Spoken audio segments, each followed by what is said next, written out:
Coach, a lot has happened since the last time you had one of these. Jeff Tedford announced as the next permanent head coach here. You guys have 2 games to go. You've still been out recruiting. How does everything change with Coach Tedford taking over the reins of the program?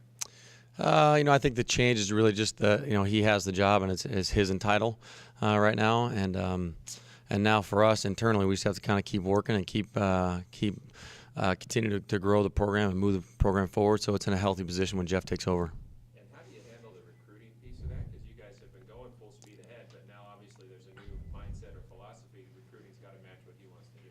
Sure, and I think that's a conversation hopefully we'll have here at some point. And really, I think it's always, like I said, for the health of the program and for when it's healthy when Jeff gets here, is that we obviously concentrate on California and concentrate on the Valley because you can't go wrong there. And then whatever direction Jeff wants to go after that, then obviously he'll do that. So your players had a chance to meet him, but now you're trying to focus them on Saturday and a Hawaii team that's made a lot of improvement this year, but the last 2 weeks has been pounded pretty good. What's your focus for this team going into Saturday? The big thing for us is just to kind of get back on track. It was a good time for the bye. We're, like you said, we're really banged up. These kids have gone 14 weeks straight. You got 10 games, and you have four weeks of fall camp and a lot of grind on the body. So it was a good time to kind of get them rested, kind of get them rejuvenated, refocused as we finish off these last 2 games. And that's really been the message: is we're going to finish. There's no letdown from the coaches, no letdown from the players. We're going to finish strong. We're going to do this in a very professional way. And make sure that these kids can finish with the opportunity to win, a few games here as they finish out their career at Fresno State. You want to get the quarterback question out of the way and tell us what the plan is at that position Saturday? Yeah, we're gonna probably play them both in some capacity. Again, we don't know who's gonna jump out there first and jump on the field, but you'll probably see both of them somehow, some way. It happened in the last game a little bit sooner than we actually wanted to, but Chasen's come back and he's full strength now. He practiced well yesterday, so we'll probably have both those guys playing at some point. Questions for Coach Kiesau? Mike? Nobody?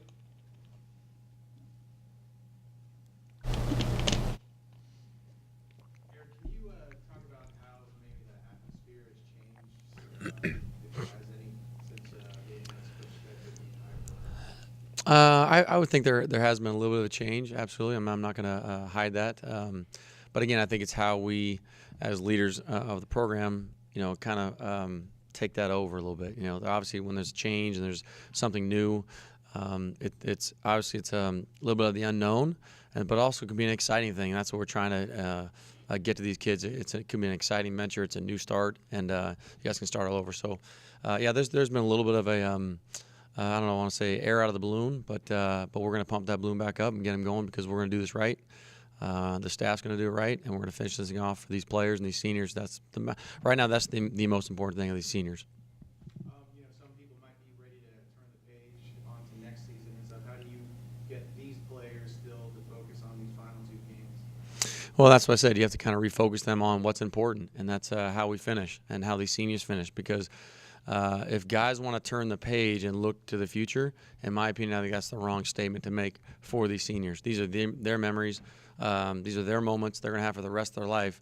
So, and I don't feel that at all. We actually talked about it a little bit, and we got to make sure we are dedicated to these seniors and finishing it off right. And I even asked the younger guys, what if you were a senior? Would you want the young guys to turn it off and flip the page and go on to the next year? And obviously their answer is no. So it's got to make sure they all understand what the reality of what's going on here and what we need to do to fix it, and then move forward for these players. You're right. Have you had any conversations with Coach Tedford about what's going to happen on the field for the next 2 games? You think he might come in with a, hey, Eric, I want to see this and this? I have not heard one word from Coach Tedford. You have not heard one? Okay. Do you have any indication or sense whether you're going to be on the staff next year? Again, I have not heard one word from Coach Tedford. He came in, spoke to the staff, spoke to the team, and he had to get back to Washington for the SC game. So I've had no communication with him. Okay, so that was my next question. What kind of communications Coach Tedford had with the staff and with the players? Just a short meeting? That was it. Yeah, brief meeting, obviously, which was great. He had a great meeting with the staff, great meeting with the team, and then obviously he was very busy. And I understand he's got a game going on. He's obviously getting around here with the administration and things going on with the press conference. He had a lot of things going on as well and juggling a lot of things. So I anticipate when he gets here and settles in, we'll probably have more conversation. But to this point right now, we've had zero conversation. Just so I know for sure, so you had one meeting with the entire team that he addressed everyone, and then you had a separate meeting with Correct. Anybody else? But I imagine you anticipate some more contact with him when he's back in town the next day or two. Absolutely. I mean, I hope. And again, I know he's busy and he's got a lot going on. And now he's up there and he's packing his things and getting down here. And I think once he gets in here, gets settled, has a few days to kind of get settled down, he'll have a chance to talk. But again, it's really up to him. And you addressed the quarterback situation, but you had a lot of guys missing in that Colorado State game. I mean, Don Pelt didn't play, Taekwon didn't play. I can go down and down the list. But are all those guys coming off the bye week expected to be back in there? They're still nursing some of these injuries, and we got to kind of go day to day throughout the week.